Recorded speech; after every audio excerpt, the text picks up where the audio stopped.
सभी ex serviceman भाइयों को जय हिंद और मेरा Ram Ram. Guards ex serviceman channel में आप सबका स्वागत है। भारत इलेक्ट्रॉनिक लिमिटेड की तरफ से नया वैकेंसी निकला है। बहुत ही बढ़िया नौकरी है और सैलरी भी बहुत ही अच्छा दिया जा रहा है।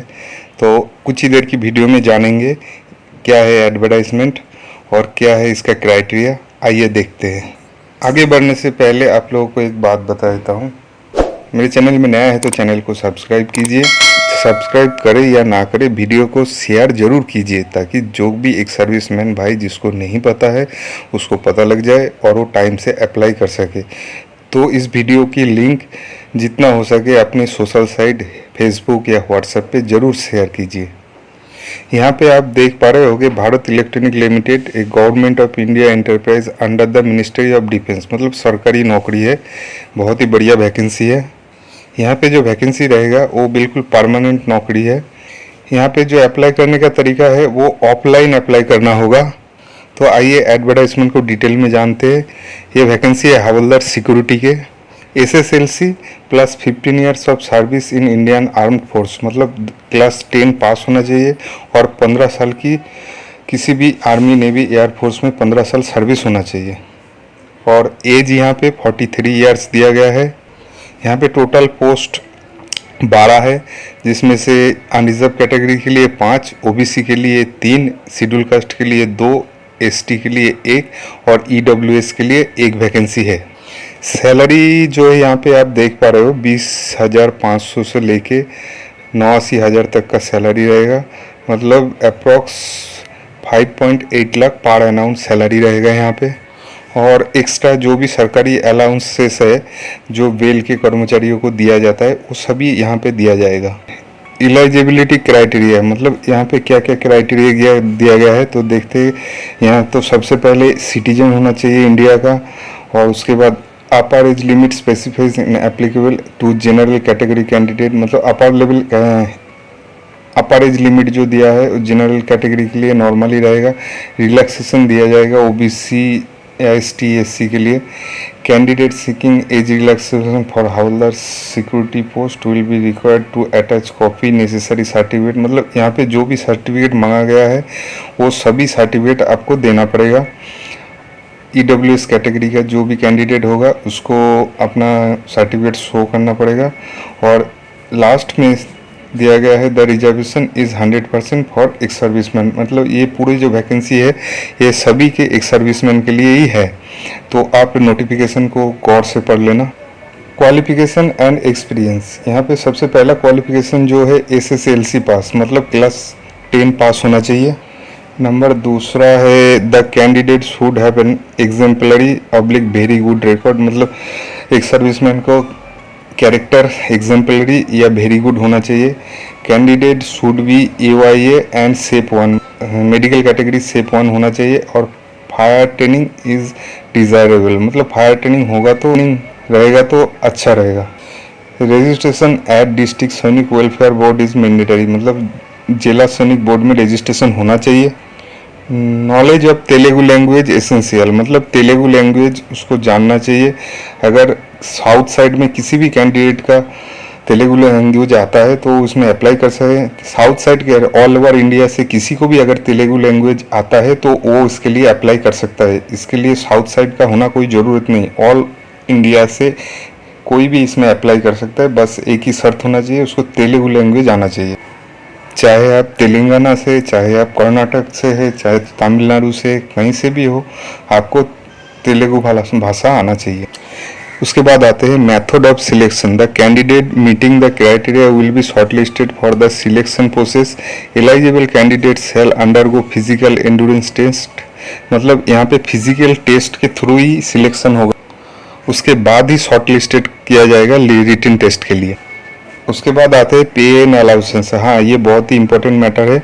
यहाँ पे जो दिया गया है जो बेसिक पे होगा वो तो होगा ही होगा, उसके बाद DA दिया जाएगा, DNS allowance, house rent allowance, ये सब कुछ दिया जाएगा। इसका जो हाउस रेंट अलाउंस दिया जाएगा वो रहेगा 30% ऑफ बेसिक पे का 30% हाउस रेंट अलाउंसेस के हिसाब से दिया जाएगा। मेडिकल एक्सपेंस भी दिया जाएगा, उसका बिल जमा करना पड़ेगा। उसके अलावा group insurance, provident fund, pension gratuity, ये सब कुछ दिया जाएगा। उसके बाद नेक्स्ट आते हैं हाउ टू अप्लाई, मतलब अप्लाई कैसे करना है। तो यहाँ पे आपको बता देता हूँ, अप्लाई आपको अप्लाई नहीं करना पड़ेगा, ऑनलाइन अप्लाई नहीं होगा।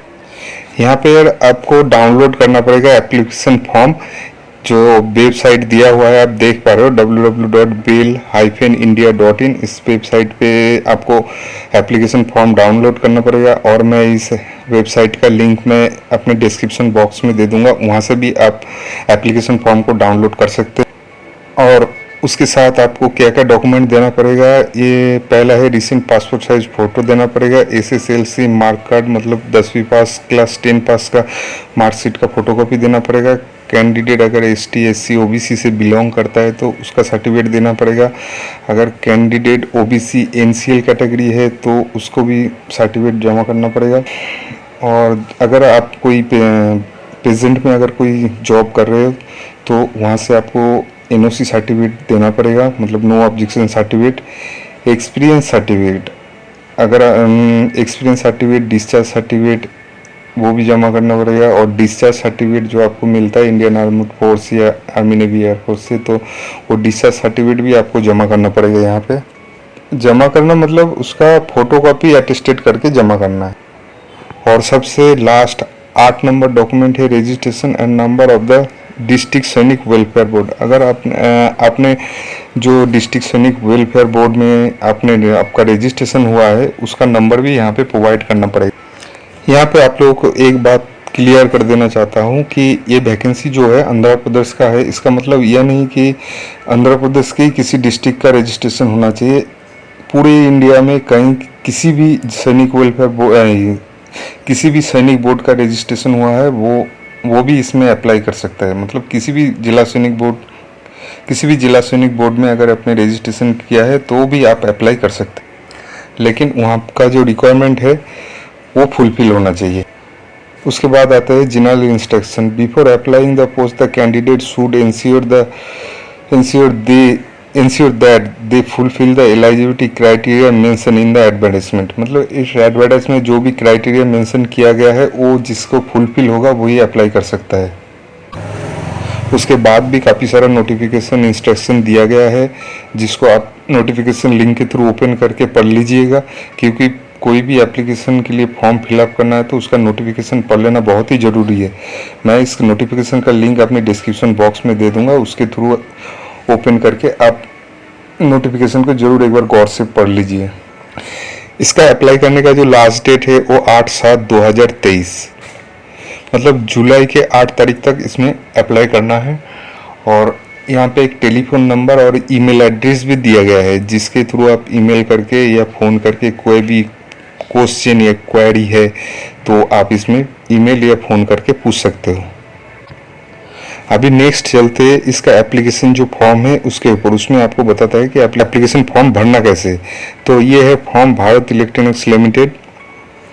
और यहाँ पे आपको एक बात बता देता हूँ कि जो एप्लीकेशन फॉर्म है उसको किस एड्रेस में भरना है। तो यहाँ पे आप देख पा रहे होगे manager HR Bharat electronic limited, Rabindranath Tagore road, Machilipatnam, Andhra Pradesh. उसके बाद पिन नंबर, और ये आपको भेजना है 8/7/2023 से पहले। और एप्लीकेशन फॉर्म में देख पा रहे हो कि फ़ोटो लगाने के यहाँ पे एक आपको पासपोर्ट फ़ोटो लगाना है। उसके बाद कैंडिडेट का नाम लिखना है, फादर्स नाम लिखना है, डेट ऑफ बर्थ लिखना है,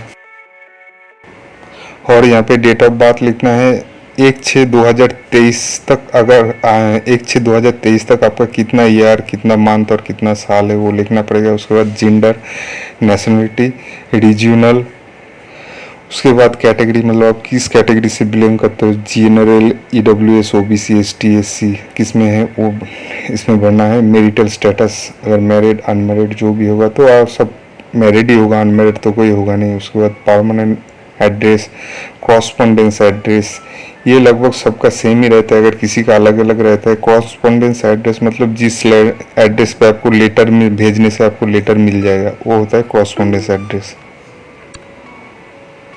उसके बाद contact detail, telephone number, mobile number, email ID सब कुछ देना, ये सब कुछ देना है। उसके बाद एजुकेशनल/प्रोफेशनल क्वालिफिकेशन, मतलब इसमें आपका एजुकेशन का जो एग्जामिन पास आपने किया है, क्लास 10वीं 12वीं ग्रेजुएशन जो भी पास किया है उसका नाम वो भरना है, और किसी यूनिवर्सिटी से पास किया वो भी भरना है, passing year, duration, discipline, percentage of class work. Next है 11 नंबर है work experience start with current job, मतलब जो अभी जो करंट जॉब में आप इन्वॉल्व है उसका नाम, form two, designation, nature of work, last salary, drawn, ये सब कुछ भरना है आप लोगों को। नेक्स्ट उसके बाद है knowledge of Telugu, read write and speak, अगर तेलुगु लैंग्वेज आप बोलना लिखना या सिर्फ पढ़ना ये आता है तो ये सब कुछ येस और नो भर देना। Detail of district Sainik welfare board, मतलब वेलफेयर बोर्ड में registration number valid up to कितने तक वैलिड है वो भरना है। Rendered service in army navy air force, मतलब किसने अपने सर्विस किया है वो भरना है।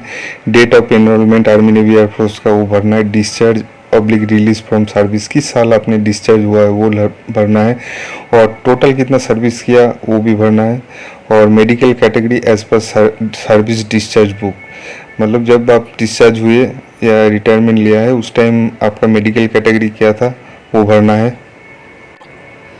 और उसके बाद भरना है फायर फाइटिंग एक्सपीरियंस, अगर आपने फायर फाइटिंग कोर्स कर रखा तो वो भी भरना है। Whether any of your relative employ in bell, अगर आपका कोई रिश्तेदार बेल में नौकरी करता है तो येस और नो भरना है। अगर येस है तो उसका नाम, designation, unit, staff number, department, मतलब उसका डिटेल भरना है इसमें। अगर कोई रिश्तेदार इसमें एम्प्लॉयमेंट नहीं है बेल में तो इसमें कुछ नहीं भरना है, इसको खाली छोड़ देना है। और नेक्स्ट दिया गया है कि अगर पहले अगर कभी बेल में अप्लाई किया है तो उसका नंबर भरना है यहाँ पे, और किस साल अप्लाई किया था वो भी इसमें भरना है। और उसको भेजना है, मैंने जो एड्रेस बताया था उस एड्रेस में भेजना है। यहाँ पे सिग्नेचर करना है, डेट प्लेस भर देना है, बस उसको जो एड्रेस आपने बताया उस एड्रेस में भेजना है। तो ये थी आज का भारत इलेक्ट्रॉनिक लिमिटेड की तरफ से जो वैकेंसी निकला था उसकी डिटेल जानकारी।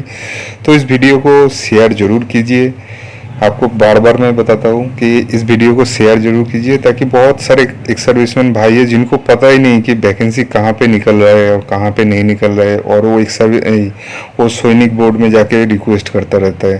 तो सभी सोशल साइट आप लोगों से मेरा रिक्वेस्ट है कि आप लोगों के जो सोशल साइट है सभी का फेसबुक व्हाट्सएप होता है तो उसके थ्रू सभी को शेयर जरूर कीजिए इस वीडियो का लिंक, ताकि सभी एक्स सर्विसमैन भाई को पता लग जाए और वो टाइम से अप्लाई कर सके और वो जॉब मिल सके। आज के लिए बस इतना ही। जय हिंद।